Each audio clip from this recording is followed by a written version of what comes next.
తిరుమల శ్రీవారి లడ్డూ ప్రసాదం వ్యవహారంలో కీలక పరిణామం చోటు చేసుకుంది.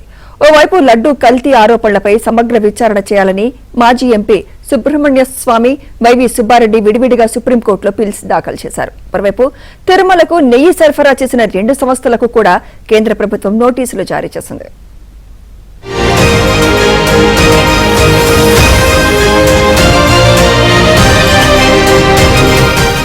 తిరుమల లడ్డు కల్తీ వ్యవహారం ఇప్పుడు సుప్రీంకోర్టుకు చేరింది.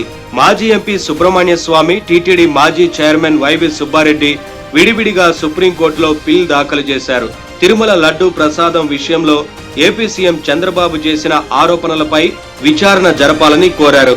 సుప్రీంకోర్టు పర్యవేక్షణలో విచారణ జరగాలని విజ్ఞప్తి చేశారు.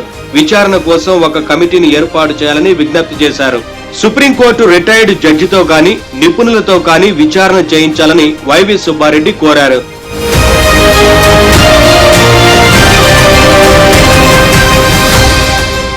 తిరుమల వెంకన్న లడ్డూకు మాజీ అదనపు అడ్వకేట్ జనరల్ పొన్నవోలు సుధాకర్ రెడ్డి కొత్త భాష్యం చెప్పారు. వెంకన్న లడ్డూను రాగితోనూ, పందికొవ్వును బంగారంతోనూ పోల్చారు.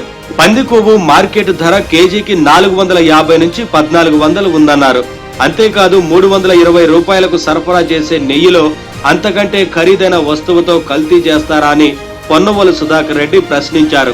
వాళ్ళు చెప్పే ఎనిమల్ ఫ్యాట్ కలిపారు అనే విషయం చాలా హాస్యాస్పదం అండి. 319 రూపాయల కిలోకి 1400 రూపాయలకి అడల్టరేట్ చేస్తారండి.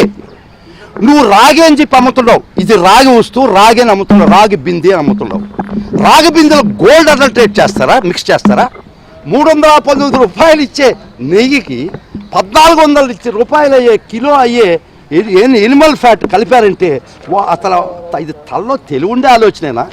ఇక తిరుమలలో జరిగిన అవకతవకలపై విజిలెన్స్ విచారణను నిలిపివేయాలంటూ వైవి సుబ్బారెడ్డి వేసిన పిటిషన్ పై ఏపీ హైకోర్టులో విచారణ జరిగింది. విచారణలో అధికారి అడిగిన వాటికి సమాధానం ఇచ్చేందుకు సుబ్బారెడ్డికి సమయం ఇస్తామని న్యాయస్థానం తెలిపింది. అడిగిన ప్రశ్నలకు ఏం సమాధానం ఇవ్వాలనేది తాము చెప్పలేమని హైకోర్టు తెలిపింది. విజిలెన్స్ దర్యాప్తు చేసి నివేదికను సంబంధిత శాఖకు ఇస్తుందని అడ్వకేట్ జనరల్ దమ్మాలపాటి శ్రీనివాస్ వివరించారు. విచారణ పారదర్శకంగా ఉండేందుకే అధికారి నోటీసులు ఇచ్చి ఉంటారని చెప్పారు. అయితే ఆయన వివరణ తీసుకోవడానికి సమయం ఇవ్వాలని ఆదేశించింది హైకోర్టు. కౌంటర్ వేసేందుకు కేసు విచారణను 2 వారాలకు వాయిదా వేసింది.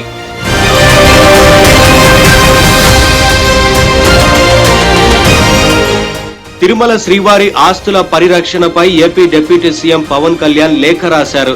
శ్రీవారి ఆస్తుల పరిరక్షణ బాధ్యత కూటమి ప్రభుత్వానిదని, భక్తులు స్వామిపై విశ్వాసంతో ఆస్తులు ఇచ్చారని తెలిపారు. వాటిని నిరర్ధక ఆస్తులని వైసీపీ పాలనలో నియమితమైన టీటీడీ పాలక మండలి అమ్మే ప్రయత్నం చేసిందని ఆరోపించారు.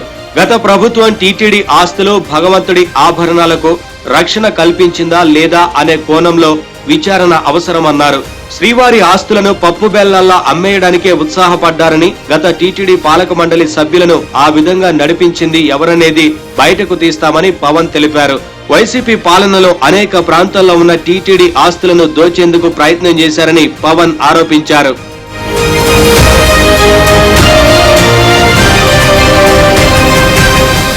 ఇదిలా ఉంటే లడ్డూలో కల్తీ నెయ్యి వివాదం నేపథ్యంలో తిరుమలలో హైడ్రామా నడిచింది.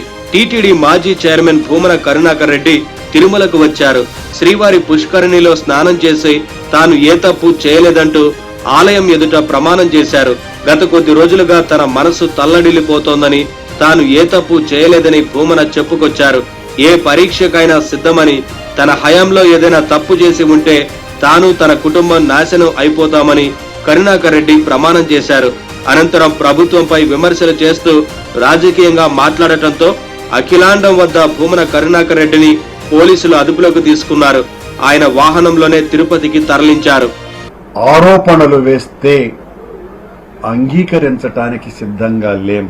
అందుకే నిన్న మొన్న ప్రతిరోజు కూడా మా నాయకుడి దగ్గర నుంచి మా వరకు అందరము కూడా సిబిఐ చేత విచారణ చేయించండి, సిట్టింగ్ జడ్జి చేత విచారణ చేయించండి, నిజాలు నిగ్గు తేల్చండి, మేము తప్పు చేయలేదు, మీరు నిజంగా మీ ఆరోపణలకు కట్టుబడి ఉండేటువంటి వాళ్ళైతే సిట్టింగ్ జడ్జి చేత విచారణ చేయించాలి.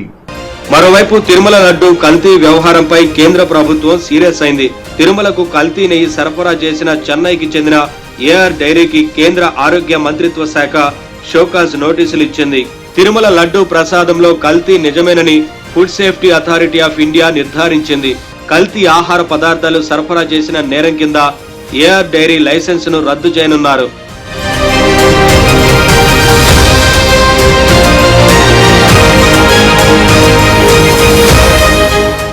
మొత్తానికి జగన్ ప్రభుత్వ హయాంలో తిరుమల లడ్డూలో జంతువుల అవశేషాలు కలిశాయని నిర్ధారణ కావడంతో ప్రపంచ వ్యాప్తంగా తీవ్ర దుమారం రేగింది.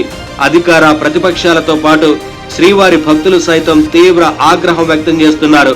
కల్తీకి బాధ్యులైన వారిపై కఠిన చర్యలు తీసుకోవాలని కోరుతున్నారు.